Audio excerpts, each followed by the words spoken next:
Hey everybody. Many people are watching, so thanks for reading along with me and reading Harry Potter. Today we're still reading Harry Potter and the Sorcerer's Stone.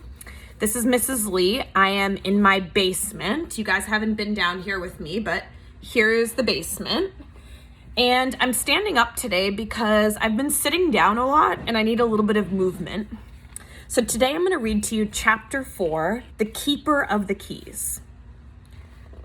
Boom! They knocked again. Dudley jerked awake. "Where's the cannon?" he said stupidly. There was a crash behind them, and Uncle Vernon came skidding into the room. He was holding a rifle in his hands. Now they knew what had been in the long, thin package he had brought with them. "Who's there?" he shouted. "I warned you, I'm armed." There was a pause, then smash! The door was hit with such force that it swung clean off its hinges and with a deafening crash landed flat on the floor. A giant of a man was standing in the doorway. His face was almost completely hidden by a long, shaggy mane of hair and a wild, tangled beard, but you could make out his eyes glinting like black beetles under all the hair. The giant squeezed his way into the hut, stooping so that his head just brushed the ceiling. He bent down, picked up the door, and fitted it easily back into its frame. The noise of the storm outside dropped a little. He turned to look at them all. "Couldn't make us a cup of tea, could ya? It's not been an easy journey." He strode over to the sofa where Dudley sat frozen with fear. "Budge up, you great lump," said the stranger. Dudley squeaked and ran to hide behind his mother, who was crouching, terrified, behind Uncle Vernon. "And here's Harry," said the giant. Harry looked up into the fierce, wild, shadowy face and saw that the beetle eyes were crinkled in a smile. "Last time I saw you, you was only a baby," said the giant. "You look a lot like your dad, but you've got your mum's eyes." Uncle Vernon made a funny rasping noise. "I demand that you leave at once, sir," he said. "You are breaking and entering." "Ah, shut up, Dursley, you great prune," said the giant. He reached over the back of the sofa, jerked the gun out of Uncle Vernon's hands, bent it into a knot as easily as if it had been made of rubber, and threw it into a corner of the room. Uncle Vernon made another funny noise, like a mouse being trodden on. "Anyway, Harry," said the giant, turning his back on the Dursleys, "a very happy birthday to you. Got summat for you here. I might have sat on it at some point, but it'll taste all right." From an inside pocket of his black overcoat, he pulled a slightly squashed box. Let me get my water bottle. I'm back.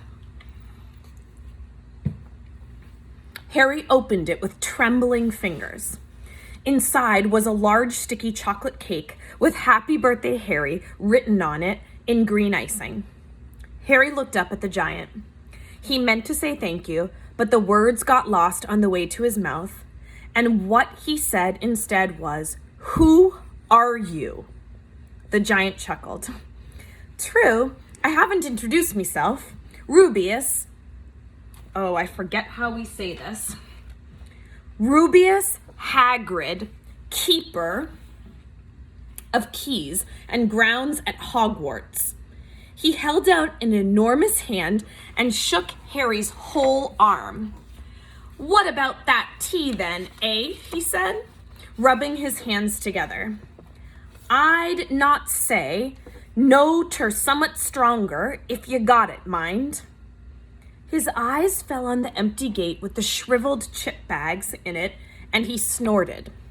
He bent down over the fireplace. They couldn't see what he was doing, but when he drew back a second later, there was a roaring fire there. It filled the whole damp hut with flickering light, and Harry felt the warmth wash over him as though he'd sunk into a hot bath. The giant sat back down on the sofa, which sagged under his weight, and began taking all sorts of things out of the pockets of his coat, a copper kettle, a squashy pack of sausages, a poker, a teapot, several chipped mugs, and a bottle of some amber liquid that he took a swig from before starting to make tea. Soon the hut was full of the sound and smell of sizzling sausage. Nobody said a thing while the giant was working. But as he slid the first 6 fat, juicy, slightly burnt sausages from the poker, Dudley fidgeted a little. Uncle Vernon said sharply, "Don't touch anything he gives you, Dudley." The giant chuckled darkly. "Your great puddin' of a son done need fattening any more, Dursley, don't worry." He passed the sausages to Harry, who was so hungry he had never tasted anything so wonderful, but he still couldn't take his eyes off the giant. Finally, as nobody seemed about to explain anything, he said, "I'm sorry, but I still don't really know who you are." The giant took a gulp of tea and wiped his mouth with the back of his hand. "Call me Hagrid," he said. "Everyone does. And like I told ya, I'm keeper of keys at Hogwarts. Y'all know about Hogwarts, of course." No," said Harry. Hagrid looked shocked. "Sorry," said Harry quickly. "Sorry?" barked Hagrid, turning to stare at the Dursleys, who shrank back into the shadows. "It's them as should be sorry. I knew you weren't getting your letters, but I never thought you wouldn't know about Hogwarts, for crying out loud. Did you never wonder where your parents learned it all?" "All what?" asked Harry. "All what?" Hagrid thundered. "Now wait just 1 second." He had leapt to his feet. In his anger, he seemed to fill the whole hut. The Dursleys were cowering against the wall. "Do you mean to tell me," he growled at the Dursleys, "that this boy knows nothing about anything?" Harry thought this was going a bit far. He had been to school after all, and his marks weren't that bad. "I know some things," he said. "I can, do math and stuff." But Hagrid simply waved his hand and said, "About our world, I mean. Your world, my world, your parents' world." "What world?" Hagrid looked as if he was about to explode. "Dursley!" he boomed. Uncle Vernon, who had gone very pale, whispered something that sounded like Mimble Wimble. Hagrid stared wildly at Harry. "But you must know about your mum and dad," he said. "I mean, they're famous. You're famous." "What? My mum and dad weren't famous, were they?" "You don't know? You don't know?" Hagrid ran his fingers through his hair, fixing Harry with a bewildered stare. "You don't know what you are?" he said finally. Uncle Vernon suddenly found his voice. "Stop!" he commanded. "Stop right there, sir. I forbid you to tell the boy anything." A braver man than Vernon Dursley would have quailed under the furious look Hagrid now gave him. When Hagrid spoke, his every syllable trembled with rage. "You never told him? Never told him what was in the letter Dumbledore left for him? I was there. I saw Dumbledore leave it, Dursley, and you've kept it from him all these years?" "Kept what from me?" said Harry eagerly. "Stop! I forbid you!" yelled Uncle Vernon in panic. Aunt Petunia gave a gasp of horror. Go boil your heads, both of you," said Hagrid. "Harry, you're a wizard." There was silence inside the hut. Only the sea and the whistling wind could be heard. "I'm a what?" gasped Harry. "A wizard, of course," said Hagrid, sitting back down on the sofa, which groaned and sank even lower. "And a thumpin' good 'un, I'd say, once you've been trained up a bit. With a mum and a dad like yours, what else would you be? And I reckon it's about time you read your letter." Harry stretched out his hand at last to take the yellowish envelope, addressed in emerald green to Mr. H. Potter, the floor, hut on the rock, the sea. He pulled out the letter and read, Hogwarts School of Witchcraft and Wizardry, Headmaster, Albus Dumbledore, Order of Merlin, First Class, Grand Sorcerer, Chief Warlock, Supreme Mugwump, International Confederate of Wizards. Dear Mr. Potter, we are pleased to inform you that you have been accepted at Hogwarts School of Witchcraft and Wizardry. Please find enclosed a list of all necessary books and equipment. Term begins on September 1st. We await your owl by no later than July 31st.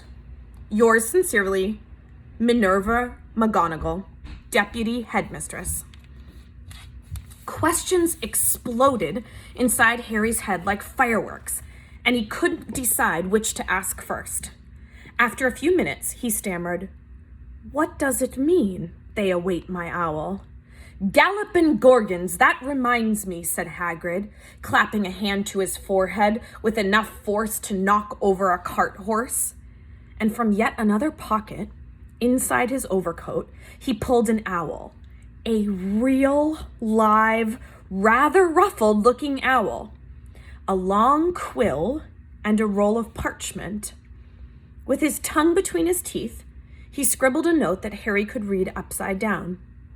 Dear Professor Dumbledore, given Harry his letter, taking him to buy his things tomorrow. Weather's horrible. Hope you're well. Hagrid. Hagrid rolled up the note, gave it to the owl, which clamped it in his beak, went to the door, and threw the owl out into the storm. Then he came back and sat down as though this was as normal as talking on the telephone. Harry realized his mouth was open and closed it quickly. Where was I? Said Hagrid. But at that moment, Uncle Vernon, still ashen-faced but looking very angry, moved into the firelight. He's not going, he said. Hagrid grunted. I'd like to see a great muggle like you stop him, he said. A what? Said Harry, interested. A muggle, said Hagrid. It's what we call non-magic folk like them. And it's your bad luck you grew up in a family of the biggest muggles I ever laid eyes on. We swore when we took him in, we'd put a stop to that rubbish, said Uncle Vernon. Swore we'd stamp it out of him. Wizard indeed. You knew? Said Harry. You knew? I'm a wizard? Knew? Shrieked Aunt Petunia suddenly. Knew? Of course we knew. How could you not be, my dratted sister being what she was? Oh, she got a letter just like that and disappeared off to that school and came home every vacation with her pockets full of frog spawn, turning teacups into rats. I was the only one who saw her for what she was, a freak. But for my mother and father, oh no, it was Lily this and Lily that. They were proud of having a witch in the family. She stopped to draw a deep breath and then went ranting on. It seemed she had been wanting to say all this for years. Then she met that Potter at school, and they left and got married and had you. And of course I knew you'd be just the same, just as strange, just as abnormal. And then, if you please, she went and got herself blown up, and we got landed with you. Harry had gone very white. As soon as he found his voice, he said, Blown up? You told me they died in a car crash. Car crash? Roared Hagrid, jumping up so angrily that the Dursleys scuttled back to their corner. How could a car crash kill Lily and James Potter? It's an outrage, a scandal. Harry Potter not knowing his own story when every kid in our world knows his name. But why? What happened? Harry asked urgently. The anger faded from Hagrid's face. He looked suddenly anxious. I never expected this, he said in a low, worried voice. I had no idea when Dumbledore told me there might be trouble getting hold of you. how much she didn't know. And Harry, I don't know if I'm the right person to tell you, but someone's gotta. You can't go off to Hogwarts not knowing. He threw a dirty look at the Dursleys. Well, it's best you know as much as I can tell you, mind. I can't tell you everything. It's a great mystery, parts of it. He sat down, stared into the fire for a few seconds, and then said, It begins, I suppose, with a person called... But it's incredible you don't know his name. Everyone in our world knows. Who? Well, I don't like saying the name if I can help it. No one does. Why not? Gulpin' gargoyles, Harry. People are still scared. Blimey, this is difficult. See, there was this wizard who went bad. As bad as you could go. Worse than worse. His name was... Hagrid gulped, but no words came out. Could you write it down, Harry suggested. Nah, can't spell it. All right. Voldemort. Hagrid shuddered. Don't make me say it again. Anyway, this wizard, about 20 years ago, started looking for followers. Got 'em too. Some were afraid, some just wanted a bit of his power, 'cause he was getting himself power all right. Dark days, Harry. Didn't know who to trust, didn't dare get friendly with strange wizards or witches. Terrible things happened. He was taken over. Course some stood up to him, and he killed them. Horribly. One of the only safe places left was Hogwarts. Reckon Dumbledore's the only one you know who was afraid of. Didn't dare try taking the school, not just then anyway. Now your mum and dad were as good a witch and wizard as I ever knew. Head boy and girl at Hogwarts in their day. Suppose the mystery is why you know who never tried to get him on his side before. Probably knew they were too close to Dumbledore to want anything to do with the dark side. Maybe he thought he could persuade him. Maybe he just wanted him out of the way. All anyone knows is he turned up in the village where you all was living on Halloween 10 years ago. You was just a year old. He came to your house and Hagrid suddenly pulled out a very dirty spotted handkerchief and blew his nose with a sound like a foghorn. Sorry, he said, but it's that sad. Knew your mum and dad and nicer people you couldn't find anyway. You know who killed him. And then, and this is the real mystery of the thing, he tried to kill you too. Wanted to make a clean job of it, I suppose. Or maybe he just liked killing by then. But he couldn't do it. Never wondered how you got that mark on your forehead? That was no ordinary cut. That's what you get when a powerful evil curse touches you. Took care of your mum and dad, and your house even, but it didn't work on you. And that's why you're famous, Harry. No one ever lived after he decided to kill him. No one except you. And he'd killed some of the best witches and wizards of the age. The McKinnons, the Bones, the Pruitts. And you was only a baby, and you lived. Something very painful was going on in Harry's mind. As Hagrid's story came to a close, he saw again the blinding flash of green light, more clearly than he had ever remembered it before. And he remembered something else for the first time in his life. A high, cold, cruel laugh. Hagrid was watching him sadly. Took you from the ruined house myself, on Dumbledore's orders. Brought you to this lot. Load of old tosh, said Uncle Vernon. Harry jumped. He had almost forgotten that the Dursleys were there. Uncle Vernon seemed to have got back his courage. He was glaring at Hagrid and his fists were clenched. Now you listen here, boy, he snarled. I accept there's something strange about you. Probably nothing a good beating wouldn't have cured. And as for all this about your parents, well, they were weirdos, no denying it. And the world's better off without them, in my opinion. Asked for all they got, Getting mixed up with these wizarding types. Just what I expected. Always knew they'd come to a sticky end. But at that moment, Hagrid leapt from the sofa and drew a battered pink umbrella from inside his coat. Pointing this at Uncle Vernon like a sword, he said, "I'm warning you, Dursley. I'm warning you. One more word."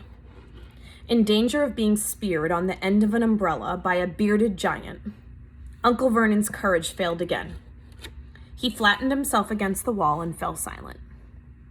"That's better," said Hagrid, breathing heavily and sitting back down on the sofa, which this time sagged right down to the floor. Harry, meanwhile, still had questions to ask, hundreds of them. "But what happened to Sorry, I mean, you know who."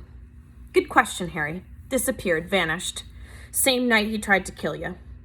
Makes you even more famous. That's the biggest mystery, see? He was getting more and more powerful. Why'd he go?" "Some say he died. Codswallop, in my opinion. I don't know if he had enough human left in him to die. Some say he's still out there, biding his time. Like I don't believe it. People who was on his side came back to ours. Some of them came out of kind of trances. Done reckon they could have done it if he was coming back. Most of us reckon he's still out there somewhere, but he lost his powers. Too weak to carry on. 'Cause something about you finished him, Harry. There was something going on that night he hadn't counted on. I don't know what it was. No one does. But something about you stumped him all right." Hagrid looked at Harry with warmth and respect blazing in his eyes. But Harry, instead of feeling pleased and proud, felt quite sure there had been a horrible mistake. A wizard? Him? How could he possibly be? He'd spent his life being clouted by Dudley and bullied by Aunt Petunia and Uncle Vernon. If he really was a wizard, why hadn't they been turned into waddy toads every time they tried to lock him in his cupboard? If he'd once defeated the greatest sorcerer in the world, how come Dudley had always been able to kick him around like a football? "Hagrid," he said quietly, "I think you must have made a mistake. I don't think I can be a wizard." To his surprise, Hagrid chuckled. "Not a wizard, eh? Never made things happen when you was scared or angry?" Harry looked into the fire. Now he came to think about it. Every odd thing that had ever made his aunt and uncle furious with him had happened when he, Harry, had been upset or angry. Chased by Dudley's gang, he had somehow found himself out of their reach. Dreading going to school with that ridiculous haircut, he'd managed to make it grow back. And the very last time Dudley had hit him, hadn't he got his revenge without even realizing he was doing it? Hadn't he set a boa constrictor on him? Harry looked back at Hagrid, smiling, and saw that Hagrid was positively beaming at him. "See," said Hagrid, "Harry Potter, not a wizard. You wait. You'll be right famous at Hogwarts." But Uncle Vernon wasn't going to give in without a fight. "Haven't I told you he's not going?" he hissed. "He's going to Stonewall High, and he'll be grateful for it. I've read those letters, and he needs all sorts of rubbish. Spell books and wands and... If he wants to go, a great muggle like you won't stop him," growled Hagrid. "Stop Lily and James Potter's son going to Hogwarts? You're mad. His name's been down ever since he was born. He's off to the finest school of witchcraft and wizardry in the world. 7 years there, and he won't know himself. He'll be with youngsters of his own sort for a change, and he'll be under the greatest headmaster Hogwarts ever had. Albus Dumble. I'm not paying for some crackpot old fool to teach him magic tricks," yelled Uncle Vernon. But he had finally gone too far. Hagrid seized his umbrella and whirled it over his head. "Never," he thundered, "insult Albus Dumbledore in front of me." He brought the umbrella swishing down through the air to point at Dudley. There was a flash of violet light, a sound like a firecracker, a sharp squeal, and the next second, Dudley was dancing on the spot with his hands clasped over his fat bottom, howling in pain. When he turned his back on them, Harry saw a curly pig's tail poking through a hole in his trousers. Uncle Vernon roared, pulling Aunt Petunia and Dudley into the other room. He cast one last terrified look at Hagrid and slammed the door behind him. Hagrid looked down at his umbrella and stroked his beard. "Shouldn't have lost me temper," he said ruefully. "But it didn't work anyway. Meant to turn him into a pig, but I suppose he was so much like a pig anyway, there wasn't much left to do." He cast a sideways look at Harry under his bushy eyebrows. "Be grateful if you didn't mention that to anyone at Hogwarts," he said. "I'm, not supposed to do magic, strictly speaking.